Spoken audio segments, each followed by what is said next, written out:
الحمد لله وحده والصلاة والسلام على من لا نبي بعده. أما بعد فأعوذ بالله من الشيطان الرجيم. بسم الله الرحمن الرحيم. لقد كان لكم في رسول الله أسوة حسنة. صدق الله العظيم. ہر ابتدا سے پہلے ہر انتہا کے بعد، ہر ابتدا سے پہلے ہر انتہا کے بعد ذاتی نبی بلند ہے، ذاتی خدا کے بعد دنیا میں احترام کے قابل ہیں جتنے لوگ، دنیا میں احترام کے قابل ہیں جتنے لوگ، میں سب کو مانتا ہوں مگر مصطفیٰ کے بعد. میرے محترم و معزز اساتذہ کرام اور طلباء اعزام اور انصاف کے منصب پر بیٹھے ہوئے منصفین، السلام علیکم ورحمۃ اللہ وبرکاتہ. آج میں نے جس موضوع کو لے کر آپ کے سامنے حاضر ہوا ہوں وہ ہے سیرت النبی صلی اللہ علیہ وسلم. میرے دوستوں، حدیث قدسی ہے جس کا مطلب ہے کہ اے محبوب، اگر آپ نہ ہوتے تو میں کائنات کو پیدا ہی نہ کرتا. یعنی اگر محسن انسانیت، ساقی کوثر، شافی محشر، صاحب معراج، سرور کونین، تاجدار مدینہ،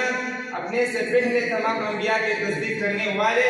خدا کے حبیب، امینہ کے ذریتین، عبد المطلب کے پوتے، عبداللہ کے بیٹے، محمد مصطفیٰ احمد مجتبیٰ صلی اللہ علیہ وسلم نے دنیا میں جلوہ افروز نہ ہونا ہوتا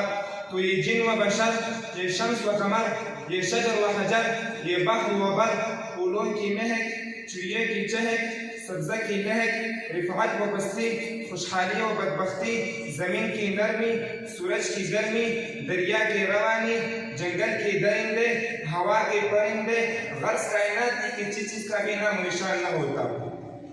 فخر موجودات، کائنات سید الاولین محبوب رب العالمین سید المرسلین صلی اللہ علیہ وسلم وہ ذات اعلیٰ صفات ہیں کہ جن کے خاطر کائنات کا ثبوت کو وجود ملا، جن کی برکت سے انسانیت کو شعور ملا، جن کے گلے میں لولا کا ہاتھ پہنایا گیا، جن کی اس کی گرامی سے جنتی درختوں کے ہر پتے کو زینت ملی، جن کی نام کی برکت سے سیدنا آدم علیہ السلام کی توبہ قبول ہوئی، جن کی برکت سے سیدنا ابراہیم علیہ السلام کو سعادت کا تمغہ ملا،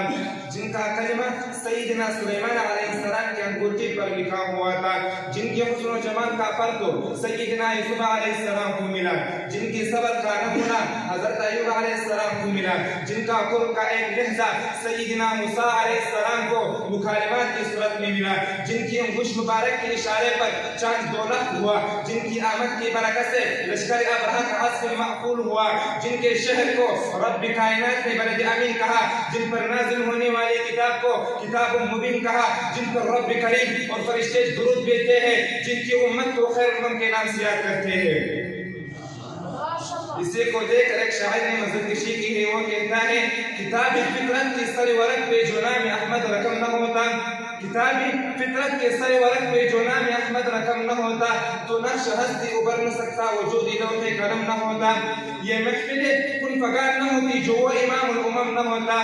یہ محفل کن فگار نہ ہوتی جو وہ امام الامم نہ ہوتا، زمین نہ ہوتی، فلک نہ ہوتا، عرب نہ ہوتا، عجم نہ ہوتا. سامعین محترم، عبداللہ کے گھر میں اس عظیم ہستی اس وقت آنکھیں کھولے جس وقت پوری کائنات انسانیت پر ظلم و بربریت کا عالم چھایا ہوا تھا. ہر صنف انسانی دنیا میں درندگی و بہمت کا شباب تھا. اسی درمیان میں آج یادم ربیع الاول 517 عیسوی کو اچانک باد صبا نے صلو علیہ وآلہ کی ترانے سنانے لگی. بلبل کے ترنم میں ورفعنا لک ذکرک کے نغمے گونجنے لگے. معزز سامعین، یہ وہ عظیم ہستی ہے جس نے 27 مرتبہ بذات خود جنگ میں نکل کر عالم کفر سے مقابلہ کیا اور 44 مرتبہ اپنے صحابہ کو جنگ میں بیچ کر عالم کفر سے مقابلہ کرایا. یہ وہ عظیم ہستی ہے جس نے فقاتلوا ائمۃ الکفر والی آیت پر عمل کر کے کفر کے سرداروں کی گردنوں کو اڑا دیا. یہی وہ سپہ سالار اعظم ہے کہ جس نے فضرب الرقاب فاضربوه فوق الاعناق والی آیت کو عملی جامہ پہنایا. بلکہ میں قدم آگے بڑھ کر کہنا چاہتا ہوں یہ وہ عظیم شخصیت ہے کہ جس نے 10 سالہ کے مختصر عرصہ میں ذرائع عالم اسلام کا جھنڈا اگاڑ دیا اور آنے والے نسلوں کو زمانہ خاص سمجھا دیا. میرے محترم دوستوں، اور پھر میں نبی صلی اللہ علیہ وسلم کمالات کو دیکھے کہ اللہ رب العالمین نے میرے محبوب صلی اللہ علیہ وسلم کو کس قدر کمالات عطا فرمائے ہیں کہ اگر عبادت میں دیکھنا ہو تو میرا محبوب جیسا عابد کوئی نہیں، اگر تقویٰ میں دیکھنا ہو تو میرا محبوب جیسا تقویٰدار کوئی نہیں، اگر شفقت میں دیکھنا ہو تو میرا محبوب جیسا شفیق کوئی نہیں، اگر صداقت میں دیکھنا ہو تو میرا محبوب جیسا صادق کوئی نہیں، اگر بشارت میں دیکھنا ہو تو میرا محبوب جیسا بشیر کوئی نہیں، اگر نبوت میں دیکھو تو میرا محبوب جیسا خاتم النبیین کوئی نہیں، اگر رسالت میں دیکھو تو میرا محبوب جیسا رسول کوئی نہیں، اگر حمد گوئی میں دیکھو تو میرا محبوب جیسا احمد و حامد کوئی نہیں، اگر قیادت میں دیکھو تو میرا محبوب جیسا احمد و حامد کوئی نہیں، اگر قیادت میں دیکھو تو میرا محبوب جیسا مقتدا کوئی نہیں، اگر تبلیغ میں دیکھو تو میرا محبوب جیسا مبلغ الاعظم کوئی نہیں، اگر خطابت میں دیکھو تو میرا محبوب جیسا خطیب الاعظم کوئی نہیں، پھر میں کیوں نہ کہوں اس کمبلی گوشت پہ میں قربان صورت میں حسین صورت میں اس جیسا کوئی اب تک نہ ہوا، اس جیسا کوئی ہوگا بھی نہیں، اس کمبلی گوشت پہ میں قربان صورت میں حسین صورت بھی اوصاف کرے کیا اس کے بیان یہ میرا قلم یہ میرا زبان، فرمایا صدیقہ نے خود کو اس طرح کو تعلیم